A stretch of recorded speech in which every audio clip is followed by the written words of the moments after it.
Miren, sí, este fin de semana que tenemos sí es complicado y difícil para todos aquí en Michoacán. Honestamente es impresionante lo que puede lograr el gobierno cuando se propone algo, porque esto del Día de Muertos era una fiesta muy local de la zona de la ribera del lago de Pátzcuaro, ahora es algo nacional. En Morelia, yo soy moreliano, yo nací y crecí aquí. No era algo importante hasta hace un tiempo. ¿Por qué? Porque le han echado ganas a promover esto. ¿Y sabe que es algo muy malo?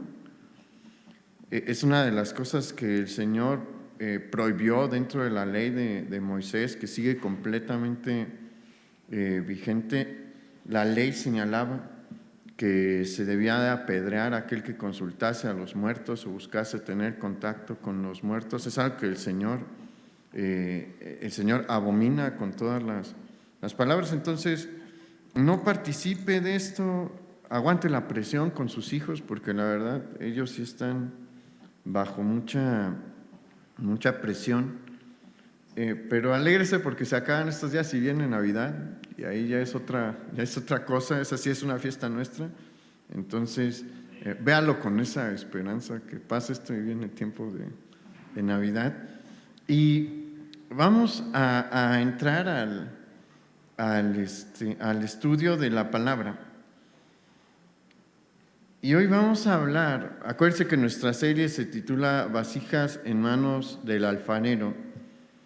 Y el mensaje de hoy se titula Transformando a un hombre que amaba el dinero.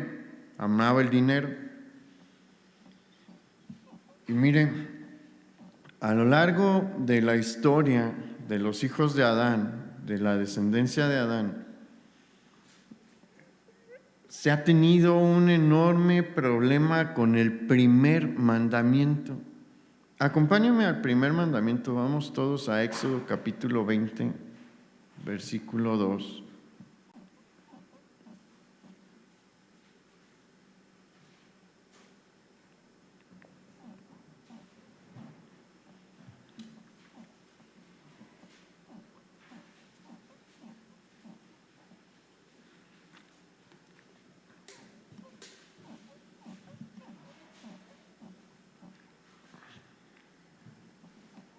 ¿Ya está ahí? Éxodo capítulo 20, versículo 2 dice: Yo soy Jehová tu Dios, que te saqué de la tierra de Egipto, de casa de servidumbre. Este es el primer mandamiento. En el versículo 3, no tendrás dioses ajenos delante de mí. Miren, Dios es el ser supremo. No hay nada ni nadie por encima de Él, y es el creador de todo lo que existe. Y por esa sencilla razón, Él no está dispuesto a compartir su gloria con nadie, porque nadie se le compara, y toda la existencia depende de Él. Si no es por su voluntad, no existiría nada más que Él, porque Él es el único ser necesario, es el único ser autosuficiente, es el único ser eterno, y existimos por su gracia y misericordia y por su voluntad, porque Él decidió que íbamos a existir. Obviamente hubo un proceso, ¿no? muy largo para llegar a nuestra existencia, pero Él es el que nos dio la vida. Él es el que nos contempló dentro de su plan. Entonces, todo tiene su origen en Él, todo tiene su causa última en Él. Por eso Él no está dispuesto a concederle algo de su gloria a nadie más. Y lo dejó muy claro, por eso es el primer mandamiento. Y cuando el enemigo se rebeló e intentó ponerse al nivel de Dios, ¿qué le pasó? Fue humillado. y desterrado del cielo. Cuando Nabucodonosor, ¿se acuerda?, se atribuyó a sí mismo su gloria y se quiso poner también al nivel de Dios, ¿qué hizo el Señor? Lo hirió con locura.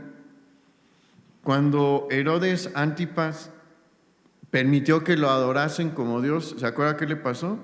El Señor envió a un ángel que lo hiriera y murió de una enfermedad que le vino sobre las entrañas por el toque del ángel. Y se nos menciona que él muere comido por gusanos. ¿Por qué Dios? Porque Dios no comparte su gloria con nadie. Vea usted,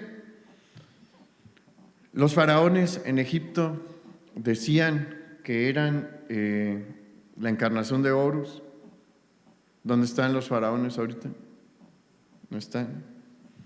Vea también a Alejandro Magno, con todas sus victorias, llegó a creerse que de verdad era la encarnación de Aquiles, donde en meses, un corto periodo de tiempo después, muere. Tenía como 32 años cuando muere Alejandro Magno. Los emperadores romanos, algunos se atribuían el carácter de Dios. ¿Dónde están los emperadores romanos? ¿Dónde está la gloriosa Roma? Ya no está. ¿Se acuerda del Titanic? Que dijeron que ni Dios lo podía hundir. ¿Dónde está? En el primer viaje. Mire, es que con estas cosas no se juegan. Dios lo toma en serio. ¿Por qué? Porque nadie va a tomar su gloria. Hay un pasaje, no puedo entrar ahorita a eso porque me desviaría mucho, pero el apóstol Pablo menciona que el anticristo se va a nombrar a sí mismo Dios, pero no lo ha hecho por una razón, porque el Espíritu Santo aún está en su ministerio aquí en la tierra. Mientras Él esté ejerciendo su ministerio aquí en la tierra, no va a permitir que alguien aquí diga, yo soy Dios. ¿Por qué? Porque Él es Dios y no lo va a tolerar, no lo va a permitir mientras Él esté obrando en esa parte de su plan. Dios es muy celoso en este sentido. Sin embargo, este primer mandamiento es uno de los que más comúnmente ha quebrantado la humanidad. Y una de las formas más comunes, perdón la redundancia con la palabra, de quebrantar este mandamiento la encontramos en Romanos capítulo 1, versículo 21. Acompáñeme ahí, por favor.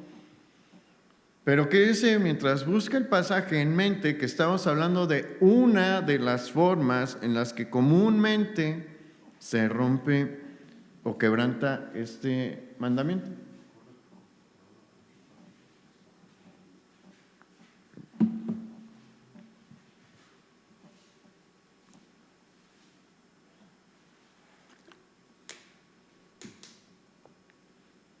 Romanos capítulo 1, versículo 21 nos dice, pues habiendo conocido a Dios, no le glorificaron como a Dios ni le dieron gracias, sino que se envanecieron en sus razonamientos y su necio corazón fue entenebrecido. Profesando ser sabios, se hicieron necios y cambiaron la gloria del Dios incorruptible en semejanza de imagen de hombre corruptible, de aves, de cuadrúpedos y de reptiles. Miren, no sabemos, porque no hay información sobre eso en cuanto al mundo antediluviano, es decir, el mundo anterior al diluvio. No sabemos si en ese entonces había idolatría. Algunos creen que no, otros creen que tal vez, pero ahí la verdad no tenemos mucha información sobre eso. Pero después del diluvio sí tenemos mucha información, porque rápidamente los descendientes de Sem, Cam y Jafet se olvidaron del Dios de sus padres. Esto es algo honestamente impresionante, porque la humanidad vivió un evento catastrófico. Toda la descendencia de Adán, excepto 8, fueron exterminados porque colmaron la paciencia de Dios. Los 3, Sem, Cam y Jafet, fueron efectivos en transmitir el conocimiento del diluvio. Todas las culturas trascendentes tienen una narración del diluvio. ¿Por qué? Porque fue algo que impactó tanto que se trabajó para poderlo transmitir. Si usted revisa la mitología babilónica, hay una forma distorsionada del diluvio. Si usted revisa a los egipcios, hay una forma distorsionada del diluvio. Si revisa a los mayas, hay una forma distorsionada del diluvio. ¿Por qué? Porque Cam, Sem y Jafet sí se dijeron a sí mismos: esto lo tienen que saber nuestros hijos bien. Y cuando se da la dispersión, se llevan esa historia. Con el paso del tiempo es modificada. Y sabe, Dios se ha encargado de mantener esta evidencia a nuestra disposición. No voy a entrar a mucho de esto, porque no es nuestro tema, pero usted revise. Algo que a mí me sorprendió es que hay un autor que a mí me gusta mucho de estudios de la antigüedad, y él estudió un poema antiguo, de inglés antiguo, que se llama Beowulf. En un comentario que leí de él, dice: este poema es de sumo valor por un montón de cosas, pero es el único registro que tenemos de que había una historia del diluvio con los nórdicos. Dios permitió que ese manuscrito pudo haber sido consumido en varios incendios. Sobrevivió. Tiene muchas cosas malas, no creo que, pero tiene ese detalle importante que nos deja ver que el diluvio sucedió y quedó bien impregnado en la humanidad. Sin embargo, y esto es lo terrible, es que todos abandonaron la creencia en el Dios que mandó ese diluvio como castigo y empezaron a adorar a seres de su imaginación, a semejanza de hombres y de animales. El segundo mandamiento es: no te harás imagen ni semejanza de aquello que está arriba en el cielo, ni abajo en la tierra, ni en las aguas debajo de la tierra. ¿Sabe por qué Dios dejó ese mandamiento? Porque nada se parece. Es un insulto a Dios, y lo debemos entender, que lo representemos como un animal, como una estrella. ¿Por qué? Porque Él es el creador de todo eso y es muy superior a todo eso. Entonces, por eso no quiere que hagamos imágenes. No hay algo que nosotros hayamos visto o podamos ver que se compare a su gloria. Pero el hombre cayó y sigue cayendo en este tipo de infracción del primer mandamiento. Es muy común. La idolatría es uno de los pecados con los que más le ha batallado la humanidad, pero no es la única manera de quebrantar el primer mandamiento. Hay otra igual de común. ¿Cuál es esta? El amor al dinero. Tan común como la idolatría, en la que se le llama Dios a una estatua con forma de hombre, o una mezcla entre un hombre y un animal. Tan común como esa es el amor y la idolatría hacia el dinero.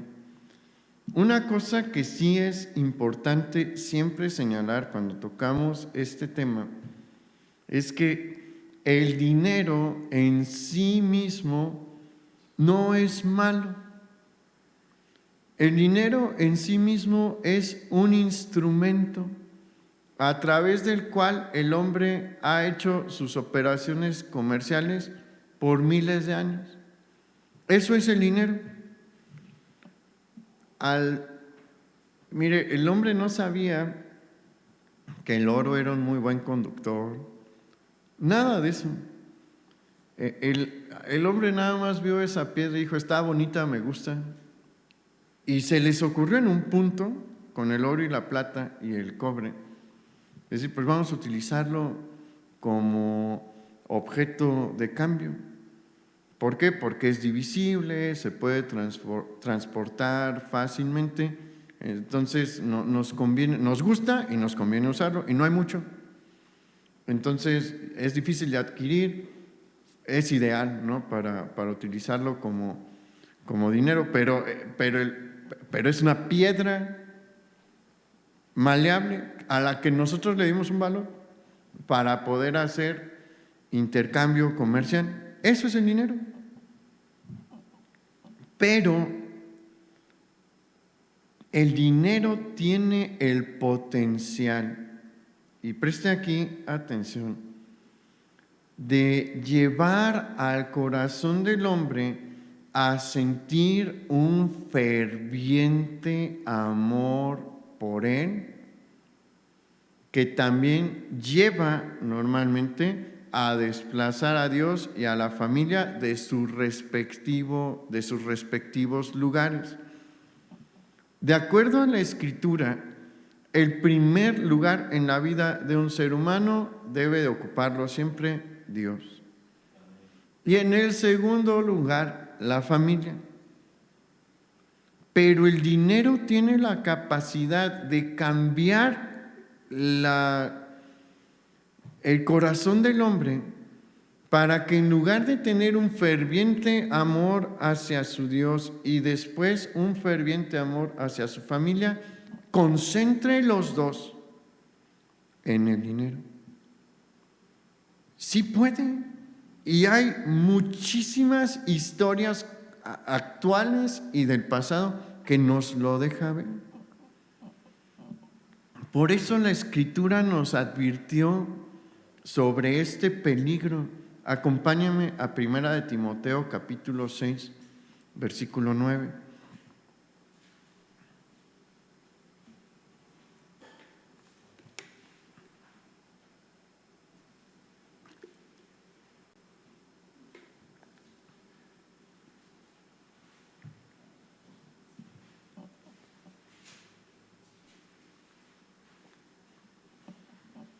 Primera de Timoteo, capítulo 6, versículo 9, dice, porque los que quieren enriquecerse caen en tentación y lazo y en muchas codicias necias y dañosas que hunden a los hombres en destrucción y perdición.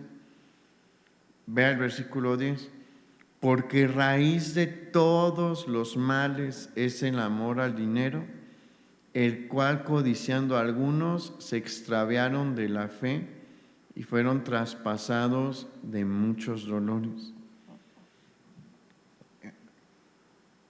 Aquí en el primer versículo que leímos, en el versículo 9, se nos deja ver que aquel que quiere enriquecerse, que es el deseo de su corazón, la meta de su vida, enriquecerse, generalmente cae en tentaciones.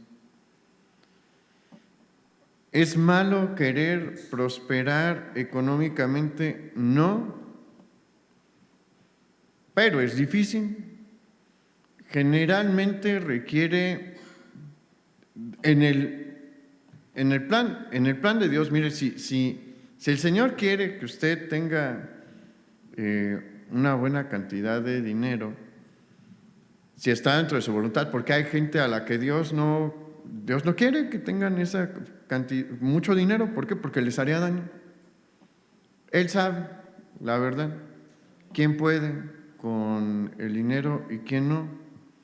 Pero si está dentro de su voluntad, le va a costar esfuerzo, porque va a tener que trabajar bien duro, pero también va a tener que darle a él el primer lugar y no descuidar a su familia. No es fácil esa tarea, se lo aseguro.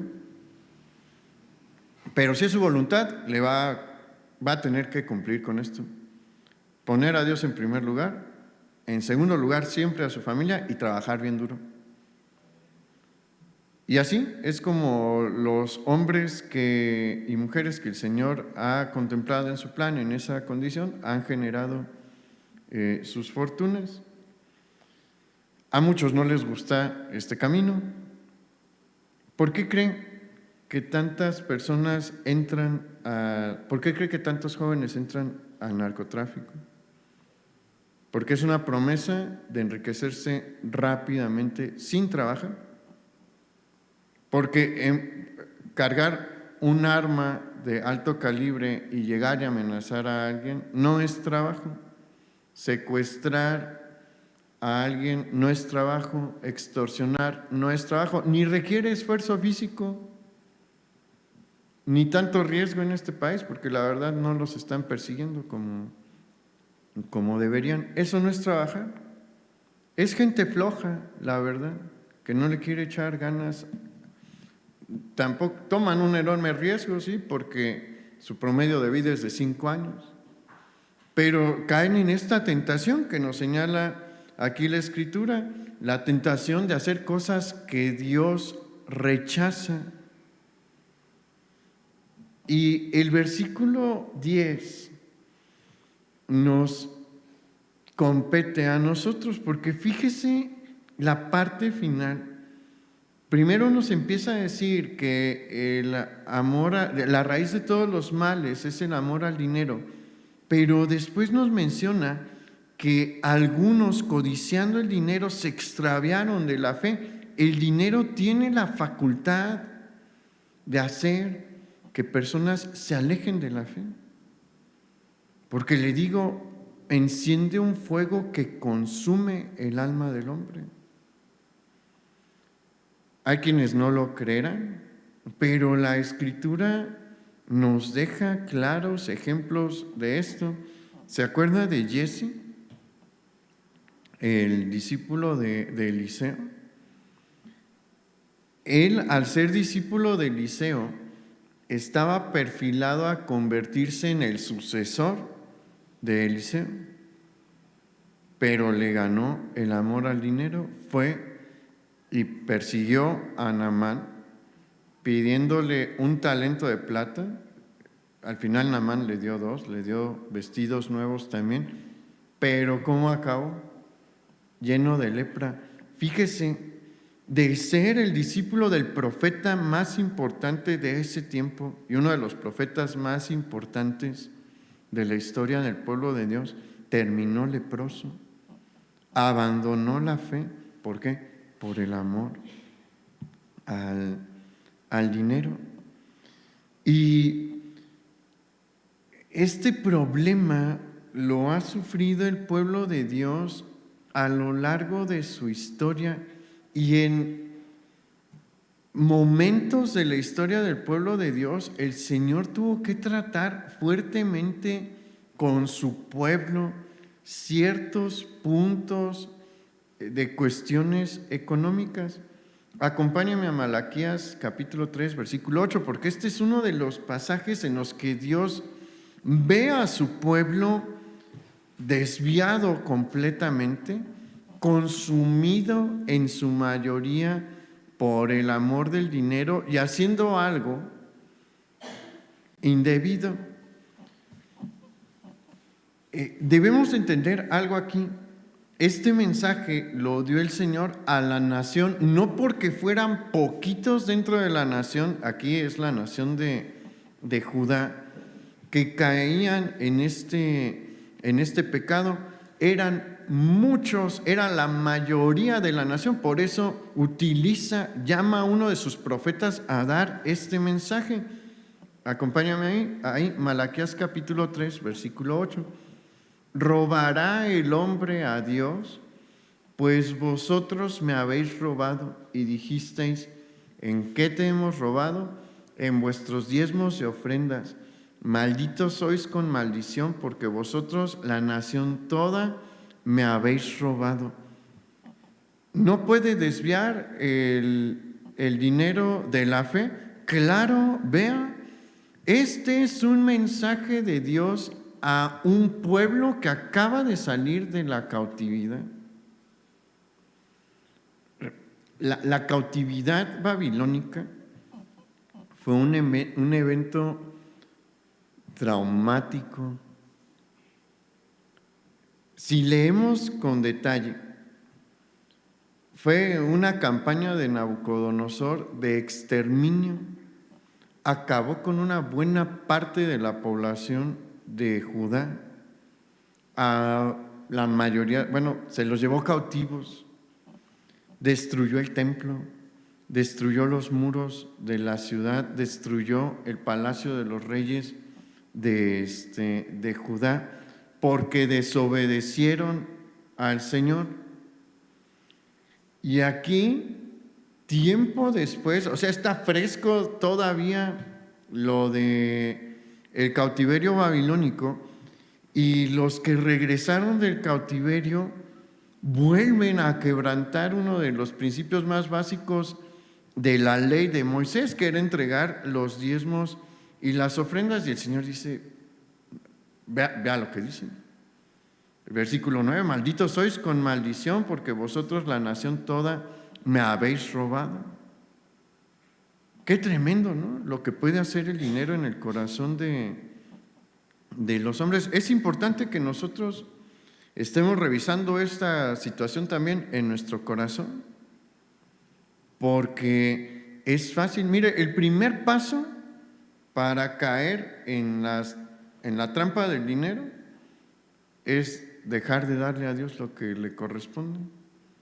Ese es el primer paso para empezar a deslizar. Hay quienes deslizan rápido y hay quienes se deslizan poco a poco, pero vea cómo se puede terminar si no prestamos atención en esto. Y aquí es donde quiero aterrizar con uno de los discípulos del Señor, porque el Señor tuvo como discípulo a un hombre que amó al dinero con ese amor ferviente que mencionamos y que lo llevó a hacer cosas terribles antes de encontrarse con el Señor, porque este hombre era un publicano y se llamaba Leví. El publicano en la tierra de Israel era un judío que había decidido aliarse con Roma, ayudándoles en la tarea del cobro de impuestos. Y generalmente siempre era un local que podía ubicar bien a todas las familias. Fíjese, o sea, no era un personaje, un publicano, porque los romanos no agarraban a cualquiera como publicano. Debían de tener ciertas habilidades. Debían de tener la habilidad de un contador, porque ellos se encargaban de recaudar y debían de entregarle a Roma cuentas claras. Generalmente era un hombre que sabía leer y escribir y que tenía, como mencionamos, pues una habilidad matemática. Pero aparte de eso, los romanos buscaban a uno que conociera al pueblo o a buena parte de la ciudad. En ciudades grandes había varios publicanos, pero ¿por qué? Porque se necesitaba que conocieran a la gente de su sector para que fueran con Roma y les dijeran, ¿sabes qué? Los de la casa de José, hijo de Miqueas, no han pagado los impuestos o te deben tanto. Le digo que no eran bien vistos por este tipo de situaciones. Mire, los judíos del primer siglo veían a los romanos como gobernantes ilegítimos. Los judíos del primer siglo tuvieron un montón de problemas que el resto del imperio no tuvo. A ningún pueblo le encantaba la idea de ser conquistado, pero Roma traía progreso, eso es algo innegable. ¿Por qué? Porque Roma honestamente tenía muchísimos avances. ¿Sabía que tenían excusados? Como los nuestros, así con depósito para jalarle y que se fuera. Tenían sistemas de drenaje, eran muy buenos haciendo caminos. Hay caminos, hay carreteras en Europa que todavía utilizan los puentes que los romanos dejaron ahí. ¿Por qué? Porque eran muy eficaces, traían adelantos médicos. Sí, había que pagarles impuestos, pero muchos decían, ok, ya pues vamos a superar esto de nuestro nacionalismo, lo que Roma deje está bien. Vivimos bien, se puede comerciar, podemos hacer más negocios, podemos aumentar nuestro capital y demás. Hubo pueblos que dijeron, nos convino que Roma nos dominara, los judíos no. Los judíos siempre los vieron como invasores, nunca aceptaron los beneficios que implicaba estar dentro del Imperio Romano y los odiaban. Honestamente, había un odio intenso hacia Roma y hacia cualquiera que apoyase a Roma. Entonces, a un publicano se le veía como un traidor, pero no cualquier traidor, el peor de los traidores. Y honestamente, cualquiera que fuese un judío del primer siglo vería así al publicano por la tarea que le digo. Roma no tenía tiempo para andar ella individualmente pagándole a un romano para hacer el trabajo del publicano. No tenían el recurso para eso ni lo querían hacer. Tal vez tenían el recurso, pero no lo querían hacer. Preferían a un local. Sabían que era más efectivo. Los romanos eran muy inteligentes, la verdad, lo que sea de cada quien. Y decían, mejor un local que nos vaya avisando, él va a conocer, vamos a darles un incentivo. Y esto hacía que fuera peor la situación del publicano, porque el incentivo era si quieres cobrar un poco de más, cóbralo, es tu comisión. Era una manera de enriquecerse rápidamente, porque a Roma le tenías que pagar.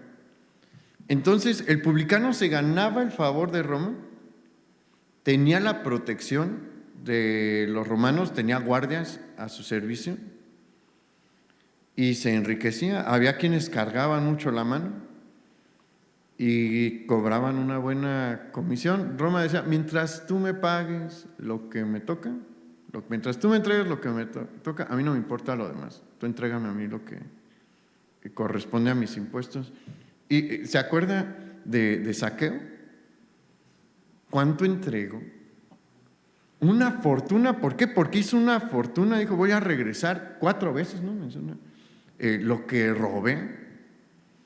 Y no se quedó pobre. ¿Por qué? Porque saqueó a la gente. Entonces, el sentir de los judíos hacia ellos era muy hostil. Ser publicano implicaba aislarse por completo de la vida social en el Israel del primer siglo.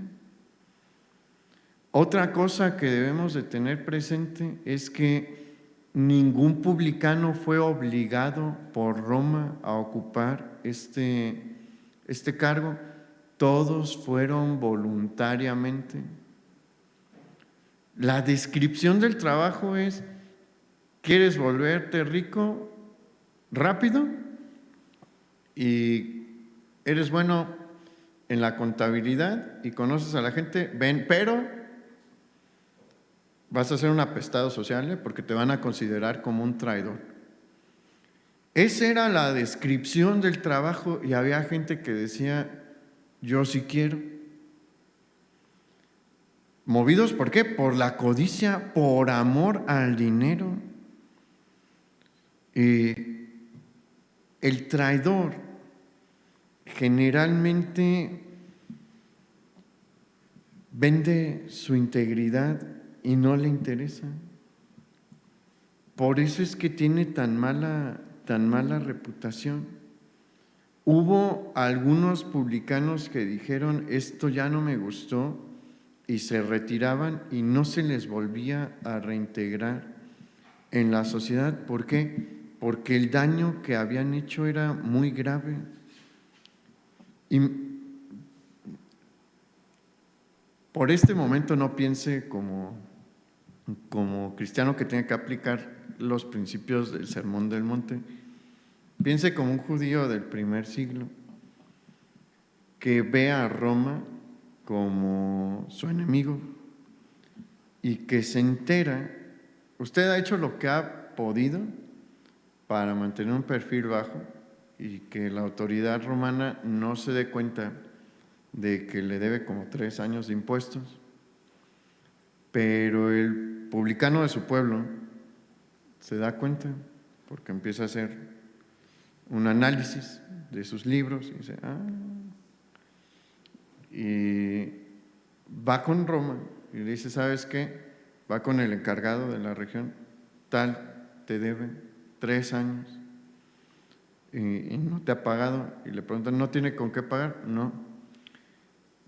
Ok, entonces dio el aviso, Roma dice, voy a cobrar, y llega la guardia, y usted tiene una hija entre 14 y 15 años, y llega a Roma y dice, necesito que me pagues. Y el papá dice, no tengo, usted como papá dice, no tengo con qué pagarte. Si tienes, me voy a llevar a tu hija como esclava. Dile que no a Roma. Dile que no a 5 o 6 centuriones ahí que van acompañados y vestidos completamente con su equipo militar y desenvainan su espada. Te puedes animar a defenderla, lo más probable es que te van a matar y se la van a llevar de todos modos. Supongamos que el papá dice, no, sobre mi cadáver, pues lo matan. ¿Cómo cree que se sintió la viuda después para con el publicano? Porque en los pueblos chiquitos se saben todas estas cosas. Que fue el publicano el que le dio el aviso a Roma para que llegaran, mataran a tu esposo que defendió a tu hija para que no se la llevaran como esclava, y al final se la llevaron como esclava. ¿Cómo cree que se sentían? Había un resentimiento fuerte hacia este tipo de personas, y el Señor llamó a uno de estos. Es lo increíble del Señor. Leví, al igual que todos los compañeros de su profesión, decidió traicionar voluntariamente a su pueblo para él tener una ganancia personal. No tenemos razón para creer que él se convirtió en publicano por otra causa. Lo más probable, lo que podríamos prácticamente asegurar sin miedo a equivocarnos, es que Leví decidió traicionar a su pueblo para enriquecerse él rápido y llevar una vida cómoda. Y no le importó qué le pasara a su pueblo, no le importó el rechazo social.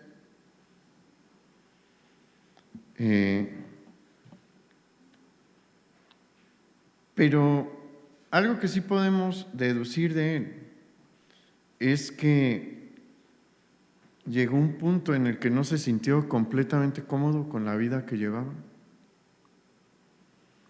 ¿Por qué? Porque contestó al llamado del Señor. Y el que contestara el llamado del Señor implicaba que algo adentro de él no se sentía lleno a pesar de que tenía todo lo que alguien podía desear. Tenía una buena casa, se lo aseguro, se vestía con las mejores telas, calzaba con lo mejor que el dinero podía pagar, no faltaba comida en su casa, no tenía problemas con Roma, sus hijos estaban protegidos, su esposa estaba protegida, no le importaba tanto la cuestión social, pero algo adentro no lo dejaba estar a gusto. ¿Por qué? Porque el dinero no hace que una persona sea feliz. Y muchos dirán que sí. Me acuerdo mucho de una caricatura de Mafalda. No sé si conoce Mafalda, pero tiene unos chistes muy buenos, ¿no? Unas caricaturas muy buenas. Y Manolito, el que era el capitalista, una vez le dice, creo que fue a Susanita, es que el dinero no compra la felicidad. Y dice Manolito, pues a mí no me importa que la compre, sino lo mucho que se parece a tener felicidad, tener dinero. Mucha gente piensa así, pero al final no es igual. Lo que el dinero da no es la felicidad real. ¿Por qué cree que los ricos tienen tantos divorcios? Véanlo, los ricos del mundo tienen una enorme cantidad de divorcios porque no están felices. ¿Por qué hacen tantas locuras, consumen tantas drogas y tanto alcohol? Porque algo adentro no está bien, a pesar de que lo tienen todo. Entonces algo así pasó con Leví. Y viene el Señor Jesús. Acompáñame a Marcos capítulo 2, versículo 13.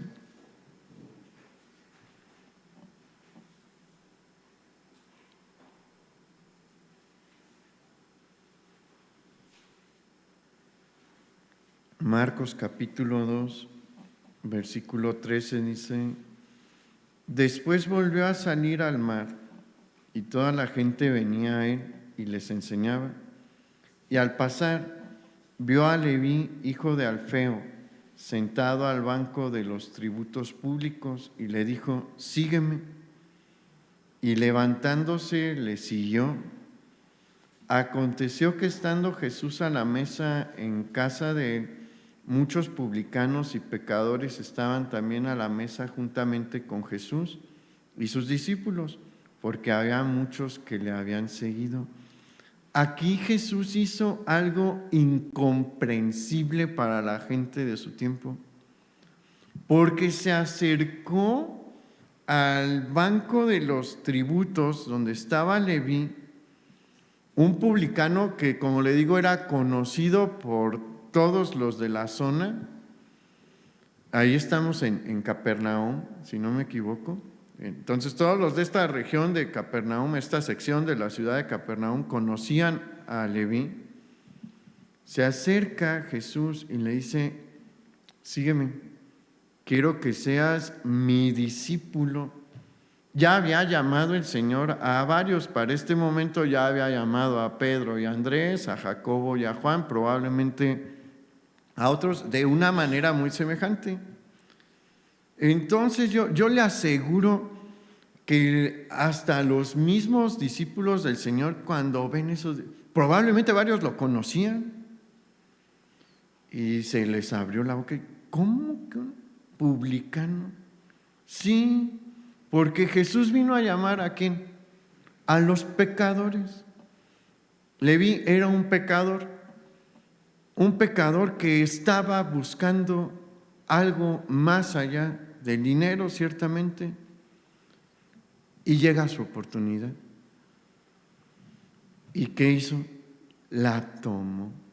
En otros pasajes paralelos dice que lo dejó todo, ni siquiera arregló allí las cuentas, no, siguió inmediatamente al Señor. Es muy probable que sí dejara después las cosas arregladas, porque si no se iba a meter en un problema con Roma, pero arregló después sus asuntos, entregó cuentas, entregó el banco y vámonos a seguir al Señor.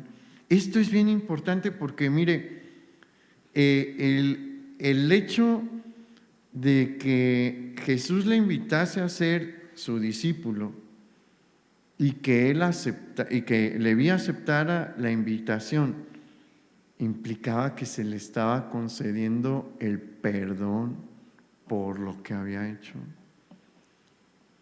El Señor puede perdonar todos los pecados. Hace unas semanas vi un video que me conmovió, honestamente, de un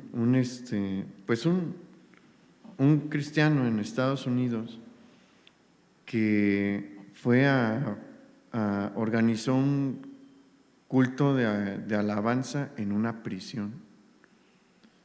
Y un montón de gente de la prisión que se había convertido genuinamente estuvo ahí adorando al Señor.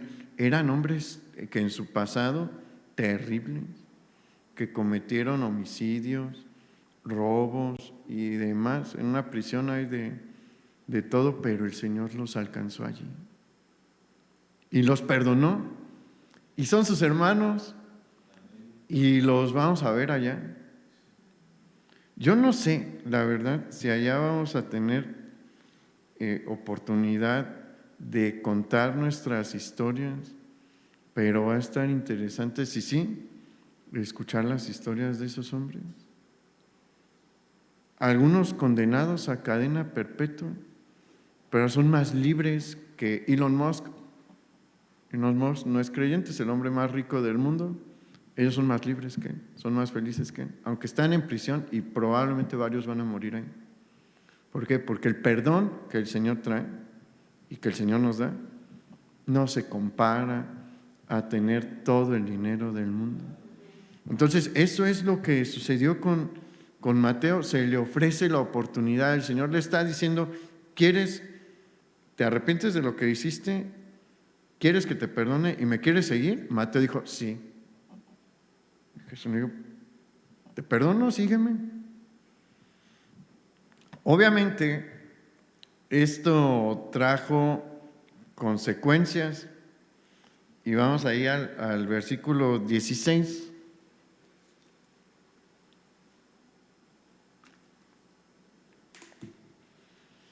Dice: y los escribas y los fariseos, viéndole comer con los publicanos y con los pecadores, dijeron a los discípulos: ¿qué es esto? Que él come y bebe con los publicanos y pecadores. Al oír esto, Jesús les dijo: los sanos no tienen necesidad de médico, sino los enfermos. No he venido a llamar a justos, sino a pecadores. Esta gente no que ocupaban el perdón del Señor igual que Leví, pero no estaban dispuestos a reconocerlo. El Señor les dice: si ustedes no quieren el perdón que yo ofrezco, no lo molesten a él sí lo quiere, por eso lo llaman. Ustedes váyanse a hacer sus cosas, déjenme a mí andar con mis discípulos. ¿Y sabe qué?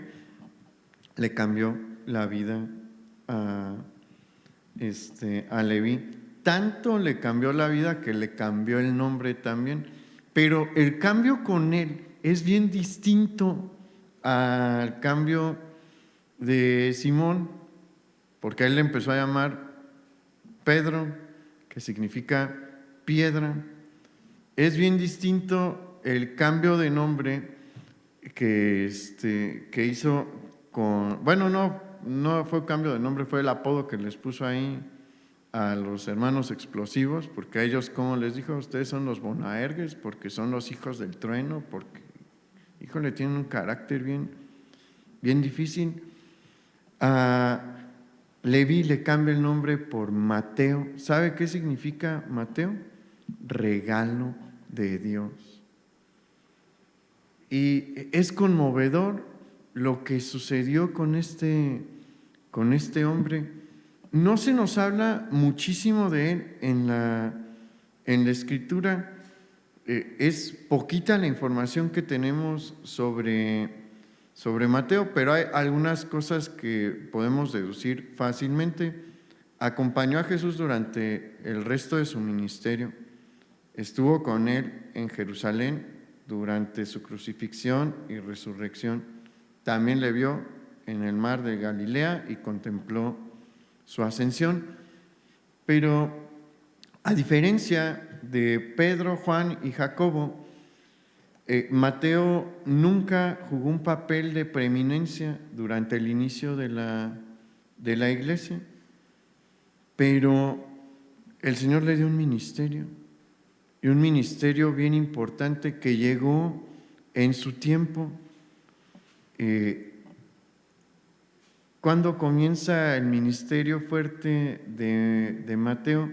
Entre el 60 y el 70 después de Cristo, porque es en esta década cuando él comienza la redacción del Evangelio que lleva su nombre. Y como dice su nombre, ¿se acuerda qué es? Regalo de Dios. Su Evangelio fue un regalo de Dios para su iglesia y para la humanidad. Hoy en día, la mayoría de los estudiosos creen que Marcos fue el primer evangelio en escribirse.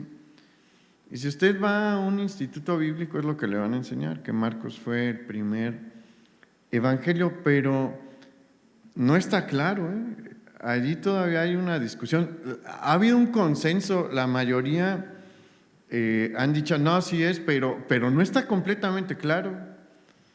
Hay un grupo que todavía sostiene que Mateo fue el primer evangelio. No voy a entrar a esos puntos.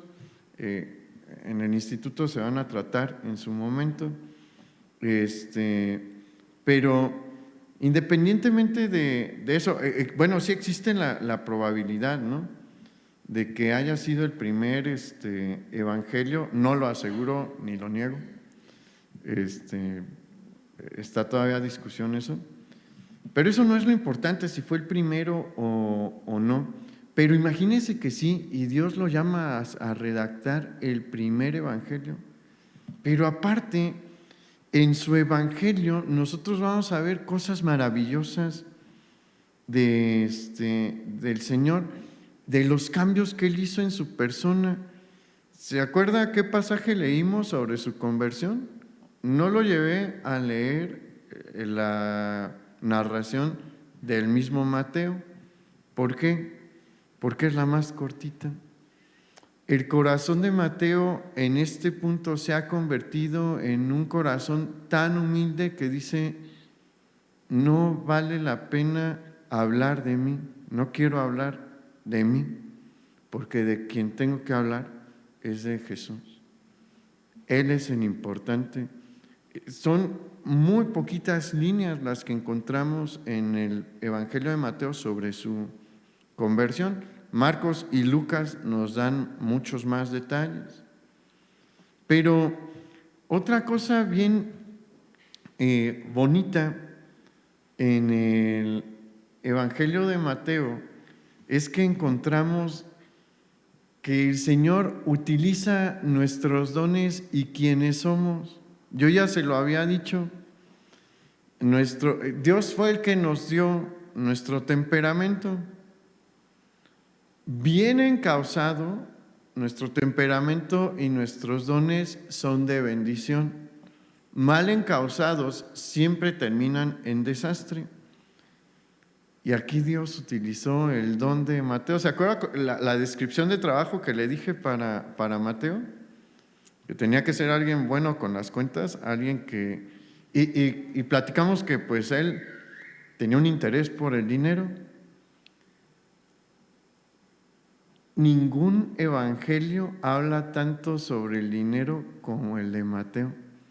Hay 44 puntos en su evangelio en el que él menciona algo relativo al dinero. Y uno dirá, bueno, ¿y eso por qué es positivo? Bueno, porque sí, porque Mateo registró unas cosas que a él le llamaron la atención de enseñanzas de Jesús que a ninguno de los otros evangelistas le llamó la atención. ¿Por qué? Porque eso era algo pues, que a Mateo le brincaba inmediatamente. Esto es importante. ¿Cómo qué? ¿Cómo qué fue lo que él registró? ¿Se acuerda de la parábola del Señor de la viña, en la que él paga un denario para sus trabajadores de todos los turnos? Él es el único que la registra. Y tiene una enseñanza importante. ¿Se acuerda de la parábola del siervo que debía 10,000 talentos? Él es el único que la registra. Y hay más, no puedo detenerme tanto ahí, pero, por ejemplo, él es el único, y esto fue importante en cuanto a una enseñanza que tenemos ahí, que registra a Jesús pagando sus impuestos. ¿Por qué cree que le llamó la atención? Pues porque él era publicano. Y tiene una enseñanza importante. Si el Señor Jesús pagó sus impuestos, ¿no deberemos de pagarlos nosotros? Pues claro que sí, claro que sí. Él nos dio detalles. Él es el que registró ahí el precio por el que Judas vendió al Señor. Y también es el que habló del soborno, la cantidad de soborno que le dieron a los guardias de la tumba para que se callaran y luego dijeran la mentira que les dio el Sanedrín. Son detalles que solamente alguien como Mateo podía dar. Y son detalles valiosos en la Escritura. Dios utilizó sus dones para dejarnos esto ahí. No tenemos duda de la historicidad de Mateo, del Evangelio de Mateo, porque es súper preciso en las cantidades que requería Roma como impuestos. Y hay un montón de tesoros en el Evangelio de Mateo. ¿Se acuerda de los sabios del Oriente? Le llamaron la atención. Él es el único que los registra. Le llamaron la atención porque ellos traían regalos valiosos. Pero uno de los detalles exclusivos de Mateo es que él es el que tiene el Sermón del Monte. Él fue el que lo registró. Los demás tienen no se sabe, porque otros evangelistas hacen un resumen del Sermón del Monte, no se saben si querían emular lo que presentó Mateo o si fue un resumen que Jesús hizo después, pero que habíamos platicado que el publicano requería de saber leer y escribir bien para poder hacer reportes. ¿Por qué cree que el Sermón del Monte estuvo también redactado y registrado? Porque Dios usó su don.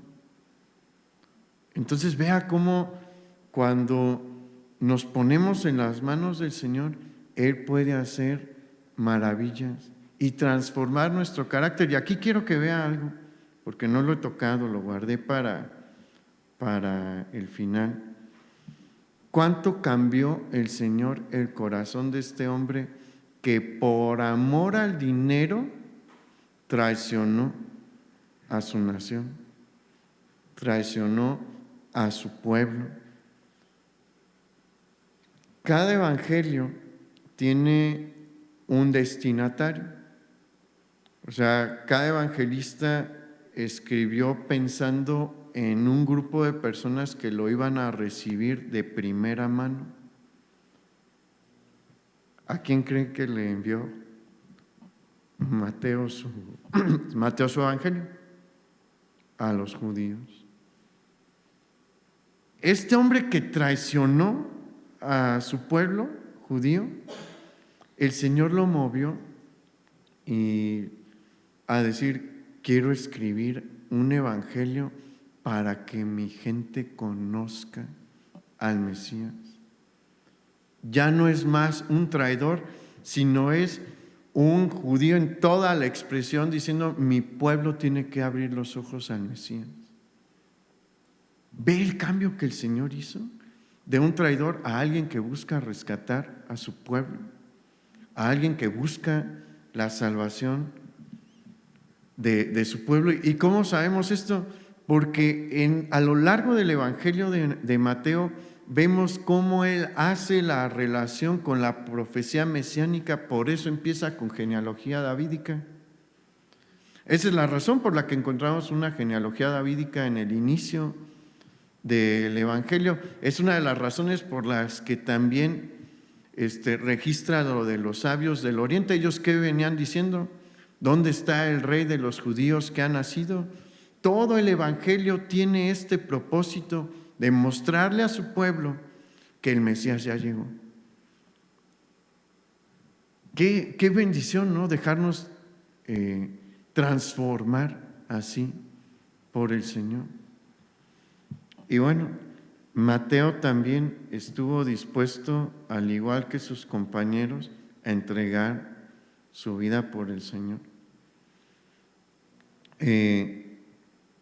Cuando ellos van al mundo conocido, Mateo primeramente va al Imperio Parto, que era, mire qué interesante. El Imperio Parto es lo que ahorita ubicábamos como Persia, lo que ahorita es Irán. ¿De dónde creen que venían los sabios del Oriente? De allí. Y él va a predicar a esta zona y después se va a Etiopía, al norte de África.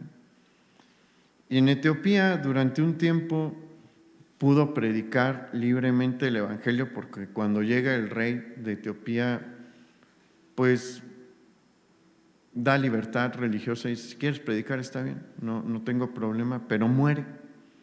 Y el que queda como su sucesor es hostil completamente al cristianismo y comienza a perseguir a Mateo. Y Mateo no tenía temor, porque la historia cuenta que él sabe que lo están persiguiendo. Había tenido una iglesia, ya había fundado una iglesia allí en Etiopía, una iglesia conocida, y dijo: es domingo, mi trabajo es predicar. Y va, predica, empieza a tener el servicio e irrumpe la guardia de Etiopía y lo sacan arrastrando del frente de la iglesia hasta una parte. En el camino llegan a una parte que les pareció adecuada para acostarlo ahí y clavarlo con lanzas y después cortarle la cabeza, aproximadamente en el 66 después de Cristo.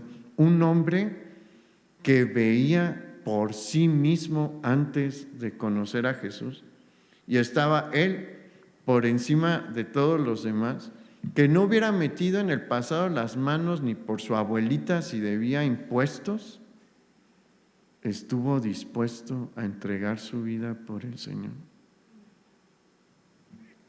Yo quiero que vea esto a lo largo de esta serie. Esto es lo que Dios puede hacer con nosotros. Si se identifica con alguno de estos hombres, Dios puede hacer esto con usted. ¿A poco no es una obra maestra al final, Mateo también? Eso podemos ser todos nosotros. Pero como él, hay que dejar la vida anterior atrás. Dejó su puesto de publicano para seguir al Señor. Deje lo que le esté estorbando para seguir al Señor. Vamos a orar. Padre, muchas gracias por este ejemplo que nos das nuevamente de un hombre que te entregó todo y con el cual tú hiciste una obra maestra, cambiando a un traidor por alguien que quería salvar y rescatar, cambiando a un envidioso que veía por sí mismo a alguien que está dispuesto a dar la vida. Señor, nosotros estamos aquí porque queremos dar la vida también por ti. Pero reconocemos que nos faltan muchas cosas. Reconocemos que como tus discípulos, en este tiempo nosotros tenemos también muchas imperfecciones. Ayúdanos, Señor. Mete tu mano en nuestra vida. Cámbianos. Moldéanos a tu imagen. Haz de nosotros lo que siempre has tenido en tu corazón. Porque tú ya tienes una visión de lo que quieres que seamos, pero necesitas que lo soltemos todo. Y queremos soltarlo todo, Señor. Nos ponemos en tus manos, en el nombre de nuestro Señor Jesús. Amén. Pues que el Señor le bendiga, hermano, que tenga una buena noche. Cúbrase, porque viene un frente frío. Y nos vemos aquí el viernes y el domingo. El Señor le guarde. Hasta los celos yo te cantaré, por lo que tengo mi voz alzaré.